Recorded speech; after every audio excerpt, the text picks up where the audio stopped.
Salut tout le monde, j'espère que vous allez bien. Et voilà, c'est fait, 1 sur 6, le Real Madrid vient de remporter son premier trophée de la saison qui fait du club le super champion d'Europe. L'objectif d'Ancelotti de viser les 6 trophées lors de cette saison démarre bien avec celui-ci, victoire 2-0 dans un match globalement maîtrisé par le Real. Francfort s'est bien battu mais le Real nous a montré la différence entre le niveau de la Ligue des Champions et celui de l'Europa League. On a vraiment eu l'impression qu'ils ont gagné ce match sans forcer et sans souffrir. C'est pas le trophée le plus important ni celui qui fait le plus rêver, mais ça permet d'affirmer la supériorité de cette équipe et de ce Hans qui a roulé sur toute l'Europe, disons-le sans avoir honte. Comme d'habitude, avant de passer au débrief du match, je réponds à la question posée dans la précédente vidéo, à savoir de citer 3 joueurs qui ont joué dans un club de première ligue, ensuite dans un autre championnat, puis ils sont revenus dans ce même club. Pour ma part, je cite naturellement Ronaldo, Lukaku et Coutinho. Bravo à Junior Masco pour le 3e point consécutif qui prend une sacrée avance dans ce classement de la Fennec League. Il va falloir être plus réactif que ça les autres. Pour la question du jour, c'est la même chose mais avec le championnat d'Espagne, donc citer 3 joueurs qui ont joué dans un club en Espagne, puis dans un autre championnat, et ensuite ils sont revenus dans ce même club en Espagne. C'est donc une victoire plutôt facile pour le Real qui permet à Benzema de soulever son premier trophée en tant que premier capitaine de l'équipe.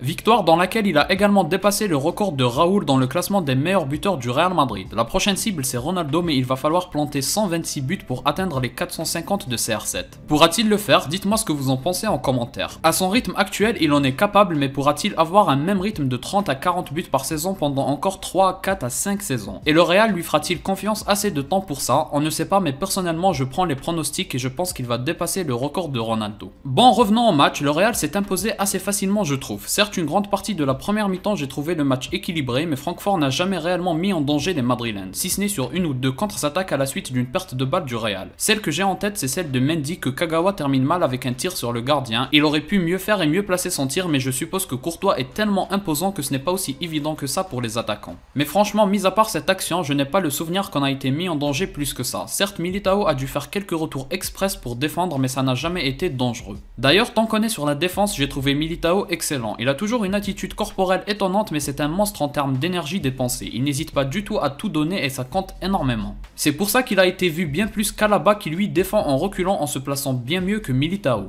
Militao c'est le genre de joueur qu'on retrouve partout sur le terrain, il intervient très rapidement et il n'hésite pas à foncer. Il est toujours aussi peu rassurant balle au pied, on a toujours l'impression avec sa gestuelle qu'il est en difficulté mais souvent il s'en sort bien et au pire il se rattrape toujours. Quant à Courtois, il a encore une fois montré qu'il mérite une place haute dans le Ballon d'Or, il a fait les bons arrêts quand il le faut et il a un bon jeu au pied. Lui par exemple par rapport à Militao il est beaucoup plus rassurant dans sa gestuelle. En tout cas il est serein et il n'hésite pas à alterner entre jeu court et lent et il est assez à l'aise pour attendre et faire le bon choix. Carvajal et Mendy ont été moins en vue je dirais, ils ne font pas un mauvais match mais ils n'excellent pas non plus. En tout cas si on revient à la différence entre les deux équipes, le Real a clairement multiplié les occasions, je dirais qu'ils ont eu facilement 2 fois plus d'occasions. Sans oublier que les occasions du Real elles sont franches contrairement à celles des Allemands qui se terminent souvent sans inquiétude pour les Madrilènes. En première mi-temps, Vinicius rate une magnifique action déclenchée par Valverde. Au passage, Valverde est monstrueux, c'est incroyable comment si l'adversaire lui laisse le moindre espace, il fonce comme un cheval inarrêtable et en plus il fait le bon choix pour la distribution du ballon. Non franchement il est incroyable, c'est un joueur unique en son genre, avec ses percées offensives et qui néglige jamais son rôle défensif. Parfois il revient même plus bas que Carvajal, c'est à se demander où il puise toute cette énergie. Bref, on revient à cette fameuse action, la remise de Benzema est délicieuse, astucieuse et surtout elle respire le calme dans la surface adverse et dans un timing où c'est pas évident d'être lucide, mais Vinicius à mon avis doit soulever le ballon et chercher la lucarne plutôt que le petit filet au sol. C'est un vrai raté selon moi mais ça arrive et puis il faut quand même souligner le retour du défenseur qui empêche le but avec de la réussite. Benzema a également eu une occasion très similaire à celle-ci après le 1-0, cette fois-ci KB9 a choisi l'option en solitaire avec un extérieur du pied mais malheureusement c'est passé à côté. Sur ce coup là ça aurait été encore plus facile s'il avait remisé sur Vinicius mais c'est pas grave, les attaquants font des choix et ça paye pas toujours. C'est comme ça et il n'y a pas à blâmer qui que ce soit, l'essentiel c'est de tenter et comme on l'a vu ça finit toujours par rentrer. Bon sinon le premier but du Real c'est pas mal de réussite certes mais il faut souligner le jeu aérien de Benzema. 2 défenseurs sont sur lui mais il arrive quand même à négocier le ballon et c'est la clé du but selon moi. Le placement d'Alaba et la remise de Casemiro permettent d'inscrire ce premier but qui est certes chanceux mais ça devait finir par arriver. D'ailleurs Trapp laisse ses buts vides mais je pense quand même que même s'il fait du surplace, la remise était si bonne sur Alaba qu'il l'aurait mise au fond facilement avec ou sans le gardien à cette distance. En deuxième mi-temps, le Real assoit encore plus sa domination. Les occasions se multiplient et Benzema finit par marquer. Cette fois-ci je trouve que que le tir de Benzema est pile au centre et le gardien est clairement fautif. Pourtant il fait un excellent arrêt juste avant sur un tir de Vinicius dévié par Benzema, mais là il se rate complètement. À 2-0, le Real se met à l'abri et ce n'est plus qu'une question de temps. Ancelotti fait entrer les remplaçants habituels qui ont mérité de profiter de cette victoire. Rodrigo et Camavinga en premier lieu, puis Ceballos avec les deux recrues du mercato Rudiger et Tchouaméni. Le match était plié à ce moment-là, le Real a beaucoup reculé et a laissé l'adversaire jouer. Rodrigo a mal négocié 2 contres, mais c'est pas trop grave puis ça se justifie. En tout cas, j'aimerais souligner qu'Ancelotti a bien fait de faire jouer les titulaires qui l'ont mérité. Le milieu, j'en ai pas trop parlé, mais ils ont fait leur match, les 3 éternels Modric, Kroos et Casemiro. Et surtout de faire rentrer en priorité Camavinga et Rodrigo qui ont eu un apport énorme pour la victoire en Ligue des Champions. Ce choix de récompenser ceux qui ont permis au Real d'être là est vraiment bon de la part d'Ancelotti et ça montre qu'il récompense ceux qui le méritent. Malheureusement, Hazard n'aura pas eu sa chance pour ce match, ça va vraiment être compliqué pour lui car il n'aura que très peu de temps de jeu pour montrer qu'il en mérite plus. C'est une affaire à suivre concernant Hazard, en tout cas on lui espère beaucoup de bien. Je pense avoir fait le tour de l'essentiel au cours de ce débrief. On n'oublie évidemment pas Vinicius qui finit toujours par rendre fou ses adversaires, il est en train d'agrandir sa palette en ajoutant les tirs à mi-distance. Ceux qui pensent encore qu'il est au stade de la promesse, vous vous trompez, moi je le dis, il fait déjà partie des meilleurs joueurs du monde et il n'y a aucun doute là-dessus. Benzema a plus apporté au Real la saison dernière, mais son apport est loin d'être négligeable. Bref, c'est génial que le Real réussit à démarrer sa saison avec ce trophée européen.